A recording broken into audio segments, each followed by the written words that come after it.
Welcome to this week's edition of Freedom and Prosperity Radio, the weekly radio news magazine presented by the Virginia Institute for Public Policy. My name is Joe Thomas. This week, I hope you enjoy it. It's two of my favorite people on this week's show. Coming up in a little while, former Attorney General for the Commonwealth of Virginia and now head of Right on Crime and the Senate Conservatives Fund, Ken Cuccinelli. But we kick off with somebody I've been trying to get onto the show for like a week and a half now, because of a great column he wrote for American Thinker. It is titled, "The Left Closes Ranks to Protect the Great Charlottesville Whitewash." He's back on the program, Mark Fitzgibbons. Mark, welcome back to the show. How are you doing, sir? I'm doing terrific, Joe, and great to be with you. Well, thank you so much. I felt like I was this lonely little voice trying to let people know what was really going on in Charlottesville. And some of it, is almost, I feel like I'm bailing against the tides with a spoon, because even in some cases where it might seem like I'm defending a city council or a police chief who works for the city council or something, I just want the facts out there. I spent 4 hours in between the Marx brothers, the National Socialists in the park and the Global Socialists out on the street, and their little affair that went on, for pretty much the way two groups will act when they desperately want to fight with one another. And I really appreciate your column, because finally somebody else has picked up on what was really going on in Charlottesville. So thank you for writing it. What drove you to finally put this down and put pen and paper and post this up on American Thinker? Well, when the media came out and criticized Donald Trump for saying both sides were responsible for the violence in Charlottesville, and then they did everything they could to link their chocolate box of political positions to Charlottesville, I knew something was up.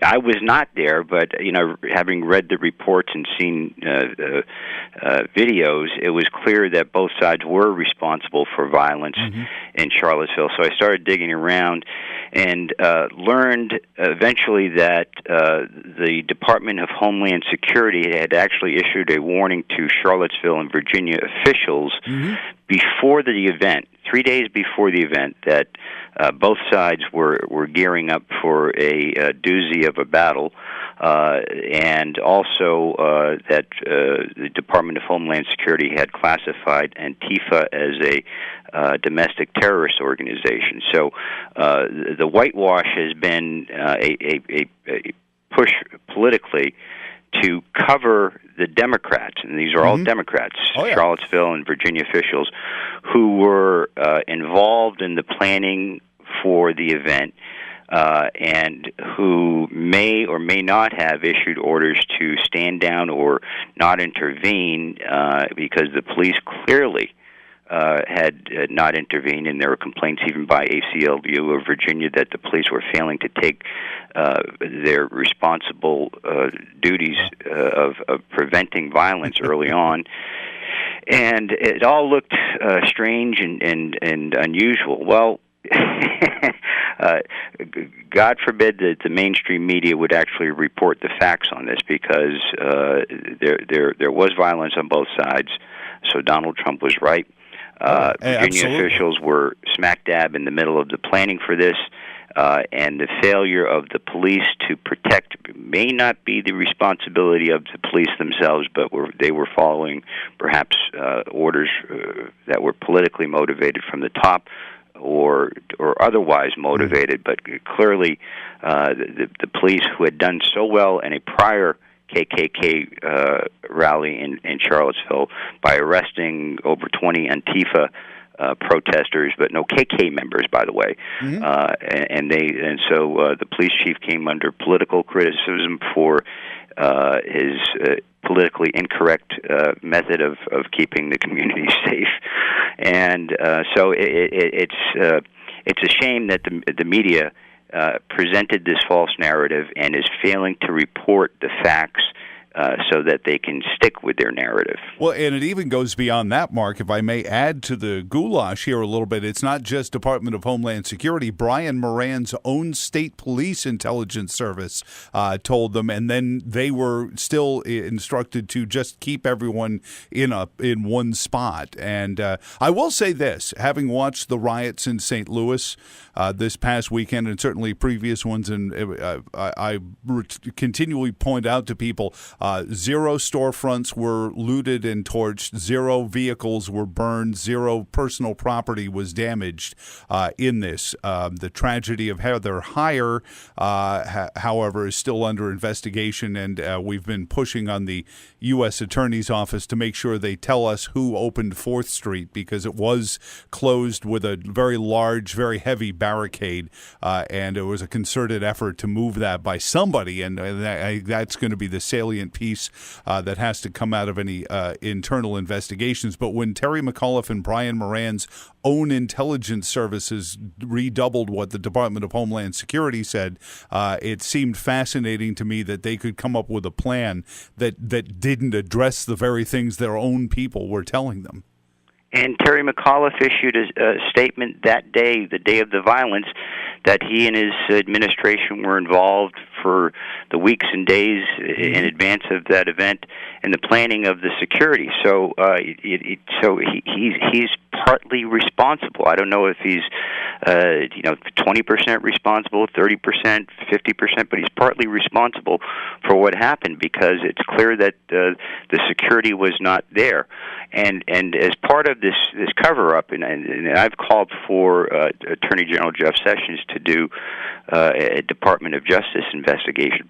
Part of this cover-up is the city of Charlottesville is hiring a former Obama appointee U.S. Attorney General, one of Eric Holder's people, Fast and Furious Eric Holder, to do an independent investigation. But this investigator is a donor to Charlottesville's mayor. Yep.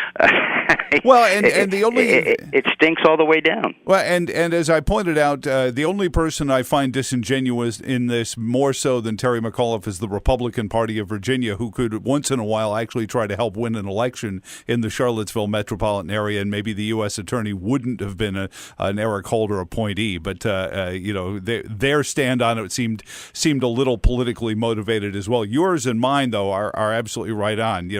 We're keeping the heat on Tim Hafey just because we know he wasn't a donor, and just like the fellow who stepped in as the head of the FBI there for a little while was one of Terry McAuliffe's biggest donors, and Terry McAuliffe then turned around and was one of the biggest donors to his wife's Senate campaign. So I mean, all this stuff becomes the old boys network, and to their peril, Mark Fitzgibbons is on with us, author for American Thinker, because I think this is in part and parcel why so many Democrats voted for Donald Trump in November of 2016, why they're 0-for-5 in major, special elections since the Trump election, and they may go 0-for-6 come November of this year with the gubernatorial race.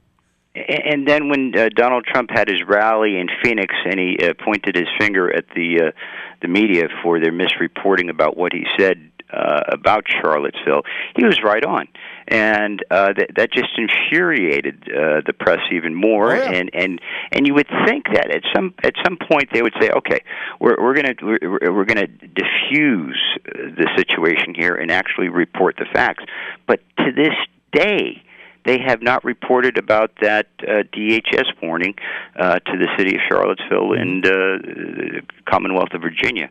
And by the way, there's a lawsuit, a private lawsuit that was filed, and in one of my articles I talked about the issue of negligence and state-created danger, because the failure of the police to take the precautions and act to squash the violence early on created a situation that escalated, and the violence got out of hand.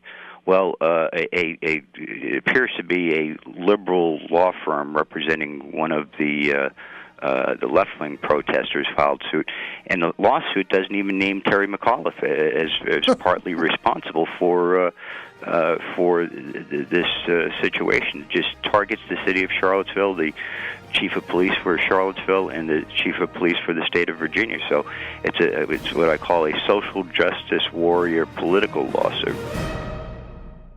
Mark, doesn't this go to a deeper thing? And I've watched this since Ferguson, since Baltimore, where politicians who write the laws get up there and blame the police for enforcing them when the communities that they need to pander to get mad that the police have enforced laws that they wrote in the first place. It is the most disingenuous duck and cover I've ever seen. And you're right. I am in agreement with the head of the NAACP who scolded Charlottesville City Council for throwing their city manager and the police chief under the bus when they had no decision-making authority whatsoever in this. That's absolutely correct, and that's the pity, because the police, and in this case, the Charlottesville chief, who, as I said, did well at a July rally by the KKK, they are put under political pressure to either over-enforce the law, under-enforce the law, or misenforce the law, as was the case in the August 12th dual rallies. And so the police get blamed for the decisions of the politicians. It's not right. Well, and when you look at Tim Kaine, whose son is a self-avowed member of Antifa, then turns around and says, well, I really don't know all that much about Antifa, and crafts a ridiculous statement lambasting specific white nationalist socialist groups, but not the Antifa groups and the Black Lives Matter rioters. And as you said, the Department of Homeland Security themselves has, and I believe Tim Kaine sits on one of the committees that oversees the Department of Homeland Security. He should either walk down the hall and ask DHS about Antifa, or walk down into his basement and ask his son about Antifa, because they apparently can explain it better to Tim when he says, well, and other groups, which I guess we're just supposed to interpret to mean groups like Antifa. Yeah, Tim Kaine is a good version of that old song, "Don't know nothing about nothing at all." It's sad and it's unfortunate. I mean, when your son has been arrested as part of the group and you don't know anything about it, but as a U.S. senator, but as a him. father, I mean, my goodness. But he even said how proud he was that his son was taking it to the streets, and then says, "I don't know what he's doing, but I'm proud of him." How disconnected can you be? How do we fix this? Because is this the typical, as you mentioned, the social justice warriors are filing suit about everyone except for the elected officials who wrote the laws? What sort of Jedi mind trick have the Terry McAuliffes and the Tim Kaines and the Mike Signers of the world, or maybe more appropriately the Wes Bellamy's of the world, Dr. Wes Bellamy, our vice mayor, have pulled on a society where the elected officials who write the laws are not held accountable for the laws that they've written, and then the enforcement of same? Well, the best thing that could happen would be a Department of Justice investigation, and not just into the civil rights violations like an Obama administration investigation, but into the causes of what led to the civil rights violations, what led to the deaths, and a real investigation. And so Jeff Sessions needs to instruct his Department of Justice to conduct that investigation. And quite frankly, CNN's Chris Cuomo tweeted this past weekend that the motivations for the violence are what really matter. So he's saying that the motivations of the KKK are, bad, reprehensible, but not the Antifa. Well, yeah, but the pepper spray hurts the same. Trust me, I got it from both groups. So, and the DHS report makes clear that the KKK were arming up in anticipation of the Antifa violence. So the motivations there are pretty clear. It was the Antifa were motivated to instigate violence. The KKK was motivated to fight as well. So a lot of motivations there, Chris Cuomo. A lot of motivations there, Terry McAuliffe, and you're all ignoring things here. So the politicians need to get spanked. The Main Street media needs to be exposed for their dishonesty, and that's not going to stop them, but at least that will show to people who are unaware of all the facts here, that these people are liars and cheats. Mark Fitzgibbons is the author of a great piece on the Charlottesville riots, and I know it's politically incorrect to call them that, too. These were people from out of town. Trust me, I had my behind saved from a very severe beating by the head of Black Lives Matter from the Bronx, which is, by the way, not a part of the Charlottesville metropolitan area, but he was there with his group and the well-documented Nazis, National Socialists from North Carolina and Georgia.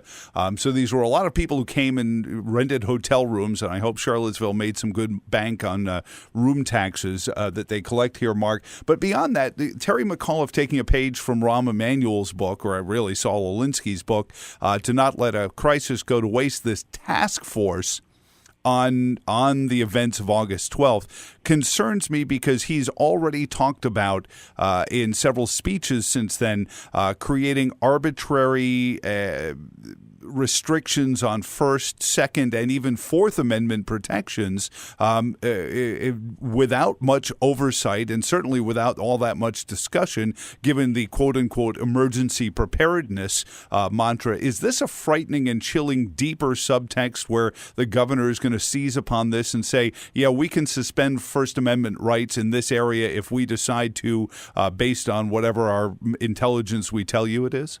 Oh, absolutely, and nobody has ever accused Terry McAuliffe of being a great constitutionalist in the first place. True. So this is more of the same. These are how rights are lost for people who were not involved in the violence. This is how the state grows to take away First, Second, Fourth Amendment rights under the ruse that they acted and they couldn't prevent the violence when they could have prevented the violence. Yep. Had they done the right thing and had they taken all the precautions, they could have prevented this from happening in the first place. So, yes, it's Alinsky-esque, it's Rahm Emanuel-esque, of course, and it's unfortunate because that's how we lose our liberty. You listen to Antifa, you listen to really some of the founders of the Black Lives Matter movement, and they're talking about communism. They want all things equal, everyone being equal. And I point to Venezuela first, and then I point to North Korea, where we lost another Charlottesville connection, Otto Warmbier. And I said, why are we spending so much time about Heather Heyer inordinately and not as much about Otto Warmbier, who was a UVA student who went to North Korea and came back dead. Well, came back brain dead and then died shortly thereafter based on the treatment by a socialist communist dictator. And yet we've got these groups running around insisting that we institute communism. We have shining examples that we could easily connect to the Charlottesville area of what happens under communism. Just look at North and South Korea. As I pointed out in 1957, North and South Korea looked pretty much the same, and now not so much anymore. And it should be a master's class in why socialism, communism doesn't work. But these college kids seem married to this idea of everyone will be equal when we're communist, and it's a lie. It is such a bold-faced lie, but Terry McAuliffe seizes upon it, Ralph Northam seizes on it, Tim Kaine seizes on it, and it's just so dishonest. And my heart goes out to the family of Heather Heyer, and she was a victim of all this, and that the politicians themselves can't be honest in their assessment of what happened does a disservice to her lost life, because if the facts don't come out accurately, and this is used for political purpose to squash constitutional rights, it makes a tragedy even worse. So Absolutely. And the tragedy, how many people died? Over a dozen people were killed in Chicago that same weekend. How many people are killed because of Democrat politics and the failures of the big government status. So we're in a situation where if we don't acknowledge the facts, things are not going to be fixed. Mark, thank you so much for writing this column. I've shared it with everyone I can find because it is a master's class in getting, and thank you for being one of the rare people who have gotten what went on in Charlottesville. One of the most surreal, you'll appreciate this, I was having on Twitter direct message conversation with somebody who was insisting my coverage of it was wrong, and that he was watching these videos and he was interpreting what he was seeing in these videos, and that this guy was in the middle of the riots and he's watching his videos. And I stopped him and I said, "What does the guy look like?" And he said he's got this white goatee and a ponytail. And I said, "So you're arguing with me over my videos?"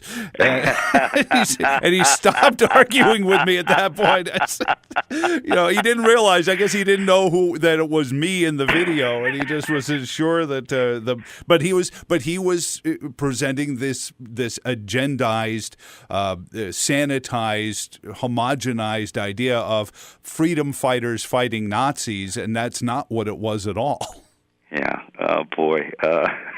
But it's but that's what happens is and I feel bad because I'm sure the guy is a relatively nice guy, and this is what I've said about groupthink and mob rule all along is the only way we fight it is by individually getting to know one another. So if somebody says that your neighbor's a racist, you'll say, "No, he's not, because I go out and have coffee with him once a week or once a month or whatever it may be, or I drink a glass of wine with him on a Saturday night." And the better we know each other personally, the less likely we'll be able to be convinced by the mob that our neighbors are somehow these horrible fire-breathing dragons that they're not. And I hope we can do more of that as time goes on, Mark.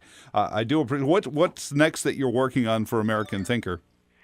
Well, I'm going to see if I can do a little follow-up piece in the next couple of days talking about this Chris Cuomo tweet and how damaging it is to the narrative here. Yeah. It promotes this false narrative, but it's damaging to the facts. So I'll see if I'll have that up in a day or so, hopefully. And plus, we've got a petition to ask Attorney General Jeff Sessions to conduct a Department of Justice investigation, and that's a petition that's up at a place called fedup.org. Fedup.org. You can sign a petition there to ask Jeff Sessions to have a real investigation, not more whitewash that the Democrats in Virginia want to do. Well, it would certainly be worthwhile because the mayor, of course, very quickly after January 20th declared Charlottesville the capital of the resistance. So it would only serve him right that the Department of Justice would come in here to investigate his capital of the resistance. But I will keep following. What's the web again? Fedup.org? Fedup.org, yes. Yeah. We'll tweet that out to everybody, put it on social media as well. Mark, thank you so much. Again, AmericanThinker.com. Look up his article, The Great Charlottesville Whitewash. And I appreciate your time this week, and thanks for joining us. Thanks for having me, Joe. I really appreciate it.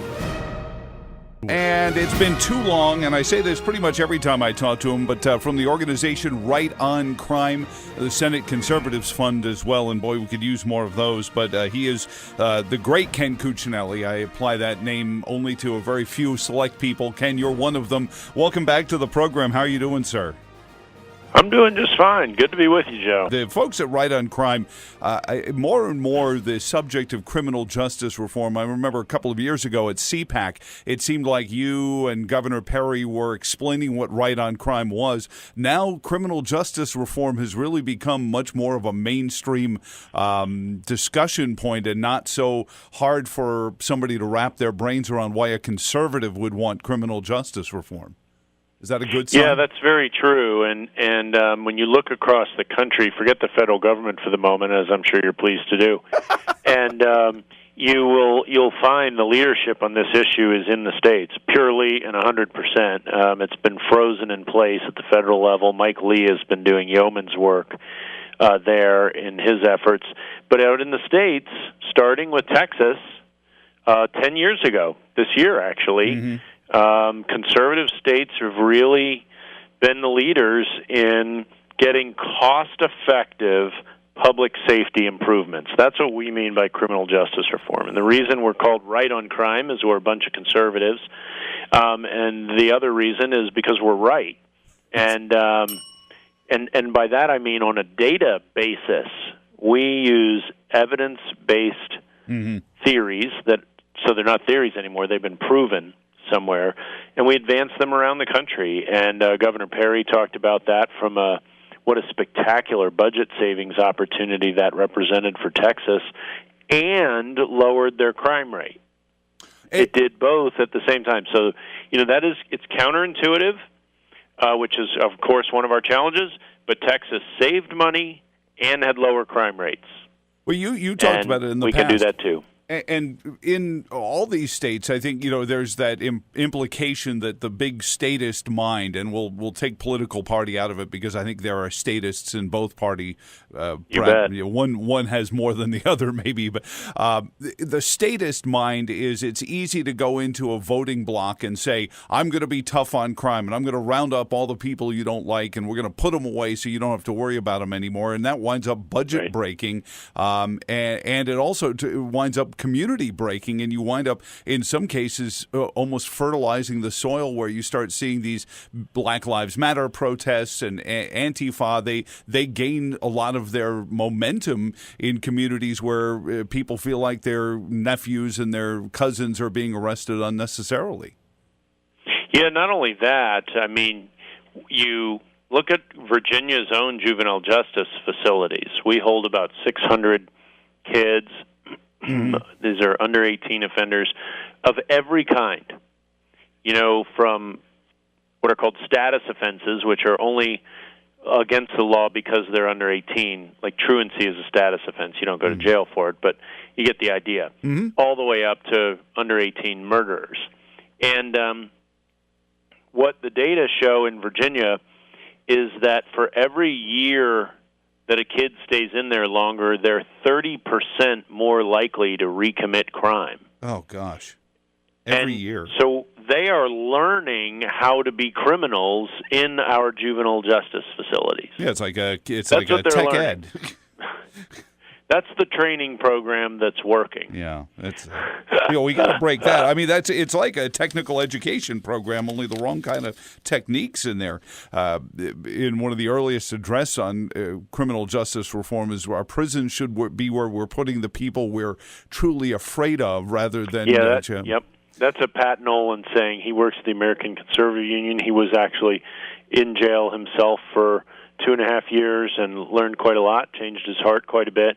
And he's one of the national leaders. And it's the way he says it is, our jail beds should be used for people we're afraid of, not mad at. Yeah, and that's what we've turned it into, is we're just like, I just don't want to think about this or disagree with. And to your earlier example, politicos go out and say, look how tough I am with your money. They never add the with your money part. Yeah.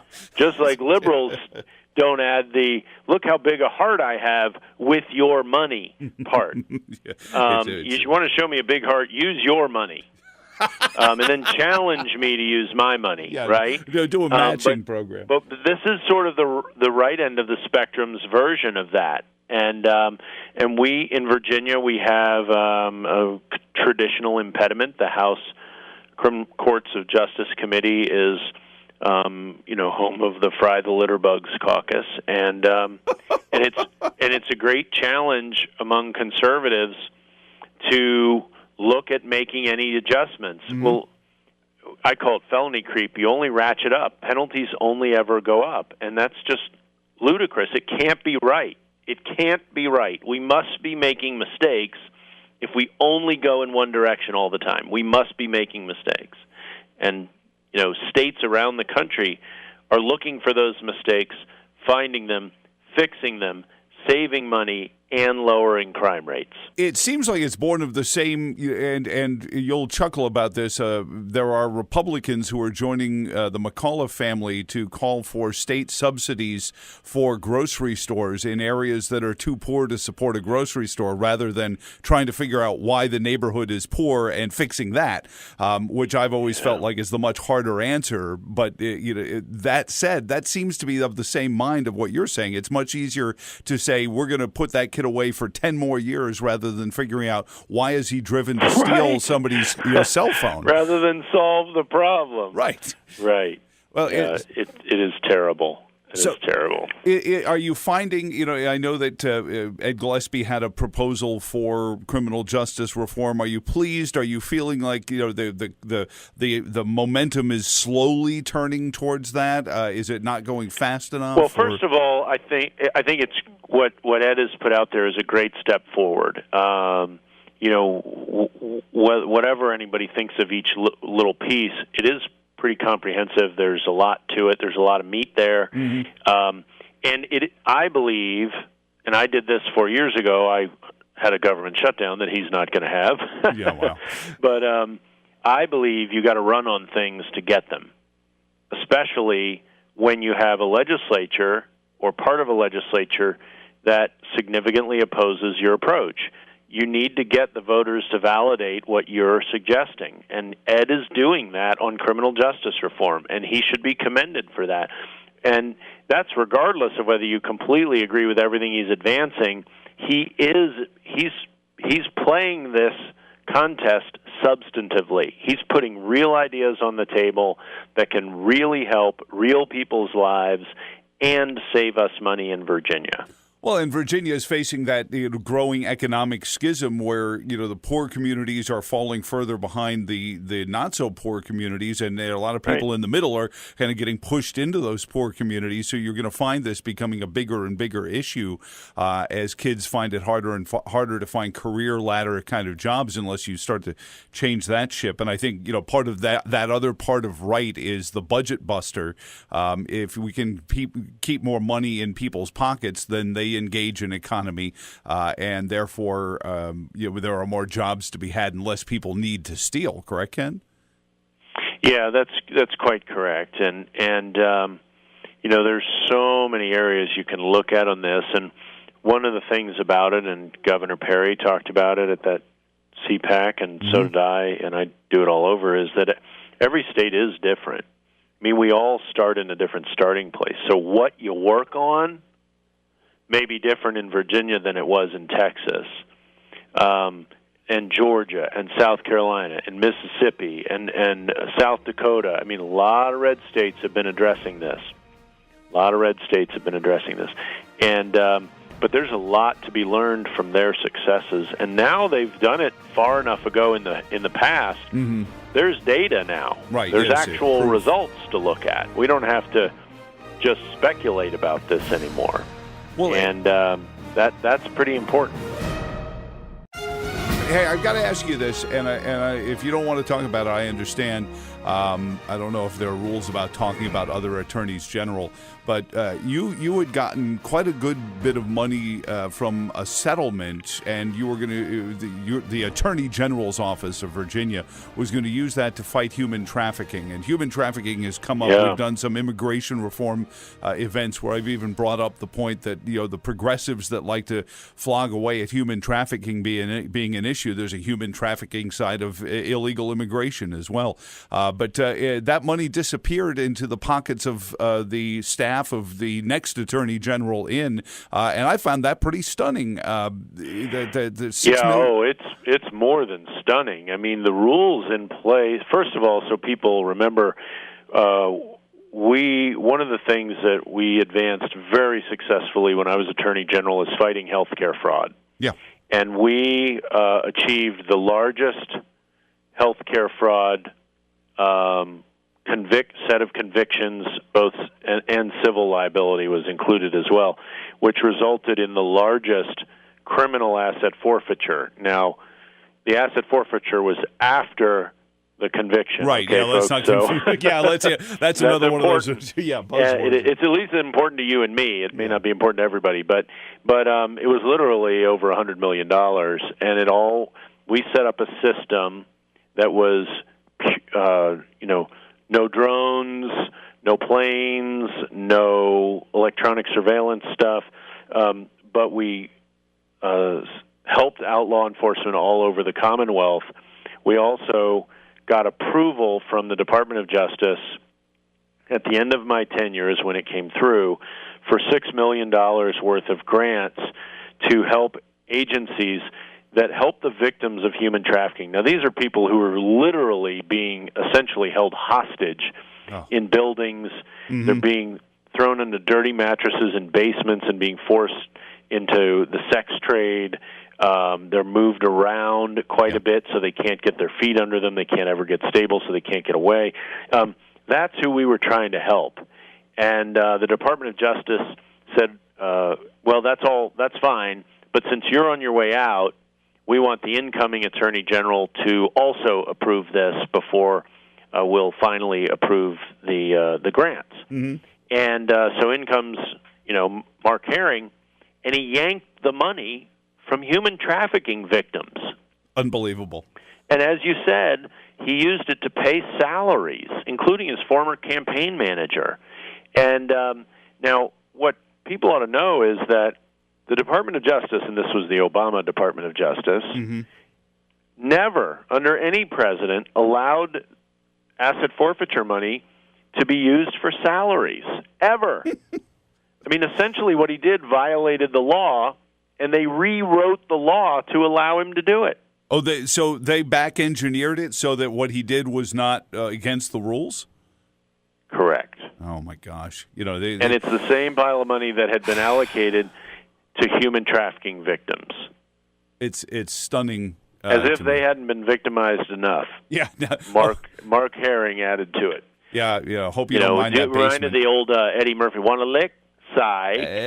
It's a shame. I mean, it's terrible. Well, and that's the thing is everyone's mad at the police officers because they're the people on the street. I don't want to be mad at the you got to be mad at the people who wrote the laws. Everyone's saying, "Oh, the Charlottesville police chief did this," or well, no. Look at the people who wrote the laws that they're enforcing. Look at the people they work for. Don't look at they're just doing their job, which is here's the code. You go arrest him for this, and it's not. They're going to wind up getting sued if they apply the law incorrectly. It's the people who wrote the law that have to be challenged, and that's why you mentioned civil asset forfeiture. In Virginia, we can't even swing at that one cleanly. Yep. No, that's absolutely true. And it'd be nice to get a clean shot at it, but that's part of why I'm encouraged with Ed Gillespie's start on the criminal justice reform front. And, you point out one of the many problems, although it was one of the first with Mark Herring.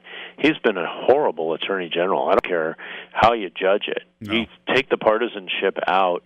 Bad lawyering, bad representation, just really, really unfortunate representation of Virginia. Yeah. John Adams would be a massive improvement there.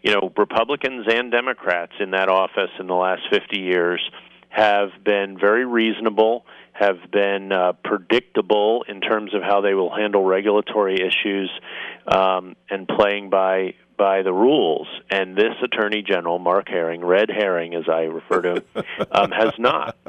He has decided what he wants and just declares the law to be that, mm-hmm. whether it is the case or not. And look, when you sign up to be Attorney General, I remember I had to defend George Mason. They had this gun regulation that I really didn't like, but they had done it legally. Right. They had the rule. It was appropriately. And so my job was to defend it.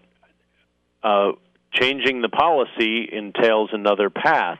But the way Mark Herring would have handled that is to say, well, I don't like the rules, so not only am I not going to defend you, look at the marriage amendment, right? Yeah. I'm going to get on the other side and sue you. You're going to what? You're going to sue your client? or even the cabal he joined to target businesses that might give money to climate questioners. Yeah. Oh my gosh. Yeah. those are the kind of things, the thuggery of a law enforcement office. I mean, it's almost like the stereotype small town sheriff that, just kind of leans on the people he wants to. But we have a chance in November to make that change. I've been trying to remind my listeners, everyone who's mad about the way the Virginia Department of Emergency Management handled August 12th. I said, I bet you there'd be a different chief if Ken Cuccinelli was governor. And I don't mean to be mean about it, but I know. Oh, no, that's absolutely true.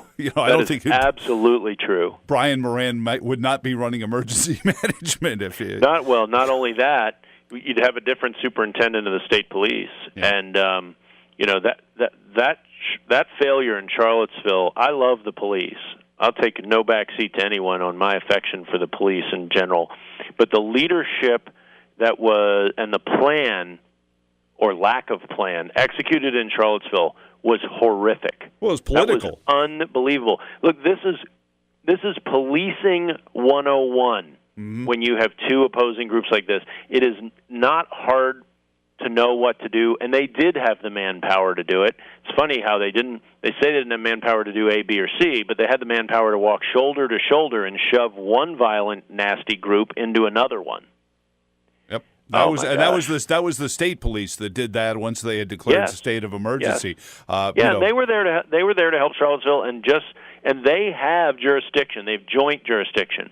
Their habit is to act as a support for local police when you have problems like that. I have no problem with that strategy, except when the local police aren't doing it. No, they're not, and I was there. The state police took over, and certainly, as I've pointed out in the past, at 11:30. Right? Yeah, but not at 8:30. They should have been lined up before the first protester, counter-protester, call them whatever you want. Mm-hmm. Before these groups showed up, they should have had prearranged parking for each of them because they each have their free speech rights. Mm-hmm. The key is to keep them separate from each other, which has been done all around the country successfully, but not in Charlottesville. Well, and there have been some points of order, and I've poked my nose under the wrong tents in this. There were agreements made, but counting on a bunch of national socialists to keep an agreement with the police force when they were trying to pick a fight, you can't trust that from happening, and I think that's where politicizing the event wound up costing all of the trouble, and until the Antifa group. The political powers that be there in Charlottesville and the governor wanted some festering. Oh, yeah. Now, I don't for a minute suggest they wanted what actually happened, but the way you handle a situation like that is you never let it get going. Mm-hmm. And they were willing to let it get going, and they did let it get going because it fit a narrative that they wanted to fan. And that's the only rational explanation I can come up with for their inaction and violating the basic rules of policing 101 with crowd control. Well, and with the tragedy was actually almost a predictable source of it. Once they got the result 2 or 3 hours later, what had happened was just like a forest fire, the embers kept burning, and a group started protests at the end of a street which shouldn't have been opened. And I'm still hoping that Tim Heafy finds that. Every time I talk to him, I ask him, "So have you found out who opened 4th Street yet?" He said, "No, but I'm going to make sure he knows that there's at least one broadcaster that wants to know who opened 4th Street and why, because those cars were not supposed to be there. There was barriers up, and somebody opened it, and I think that led to the tragedy. But as you said, the embers were fanned at 9 o'clock, 10 o'clock in the morning when they said, yeah, let them fight for a while, and then it'll all cool down, and you wound up with groups that never cooled down." Right. So, Ken, right. I hope all is well with you and your family, and the Senate Conservatives Fund. I want to spend more time with you as we get closer to 2018 to really get behind it. We have a seat in Virginia. Any news? Well, there's a live one in Alabama right now. In 11 days, they're going to have Judge Roy Moore is running in the final stage of the runoff. There it is. We don't have those in Virginia, but a runoff against the Mitch McConnell candidate. who was picked by Governor Bentley under a bit of a cloud, let's say, to be the senator there when Jeff Sessions became Attorney General. And that race is in 11 days. If people want to support Judge Moore, they go to SenateConservatives.com and do it. That's right. I had forgotten about that. It's going to be close. Well, it's going to be close, and it shows that the swamp reaches a lot of places, Ken. I don't know if you like that phrase or not, but it certainly goes to the statist mind of guys who say, well, we're in the government, and it's you have mint juleps and government juleps, and you can wind up with people who just enjoy being in the government as a career rather than actually representing the people that they're supposed to be representing. So, yeah, absolutely, Judge Moore is a big case, and it should be reminded, though we can't swing and miss at this. The progressives are 0 for 6 since November of last year in these special elections to fill these seats. So if we keep up the pressure. At the federal level, they've won some at the state level in some surprising places like Oklahoma. Did they win? Because I know that they kept the big story I saw was a New Hampshire Democrat won a seat that had been held by a New Hampshire Democrat, and they were crowing about big victory, a rebuke of the conservatives. Right. Take it where you can find it, right? Yes. So. Well, God bless you. It's been great to catch up with you. You have a great weekend. Thank you for joining us, and we'll talk to you again very soon. All right. Good to talk to you, Joe. SenateConservatives.org, correct, Ken? .com. SenateConservatives.com. And thank you for listening on behalf of all of us here at the Virginia Institute for Public Policy. Until next weekend across the Commonwealth, I'm Joe Thomas. So long, and thanks for all the fish.